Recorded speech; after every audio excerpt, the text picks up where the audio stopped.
అండి నెల్లూరు నుంచి నర్సరాపేటకు వచ్చాడు. అతని పేరండి అనిల్ కుమార్ యాదవ్. పెద్దగా అరుస్తాడు, మంచి గొంతు ఆ కుర్రాడిది. అతను అరవట్లేదు, ఆ కోడిగుడ్డు మంత్రి అరవట్లేదు. ఇక్కడ బందర్లో ఉన్నాడు, బందర్లో ఉన్నాడు అతను, అర్థమవుతుంది అతని మాట కూడా. పేర్ని నాని ఆయన అరవట్లేదు. కొడాలి నాని అయితే గొంతు మోగపోయింది.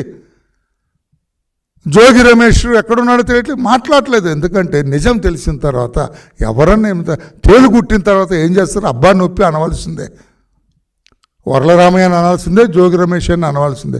కుట్టింది తేలు, ఆ నొప్పి విపరీతంగా ఉంటుంది. ఆ తేలు కుట్టి దొంగల్లాగా, తేలు కుట్టిన దొంగల్లాగా నోరు మూసుకొని కాముగా కూర్చున్నారు. బొత్స ఒక్కడే మాట్లాడుతున్నాడు. అయ్యా బొత్స, మీరు కూడా ఎందుకు మాట్లాడకండి, అది నేను చెప్పేది వాస్తవం, మీరు చెప్పేది అబద్ధం. ఓకేనా? Thank you. Any other question? Right.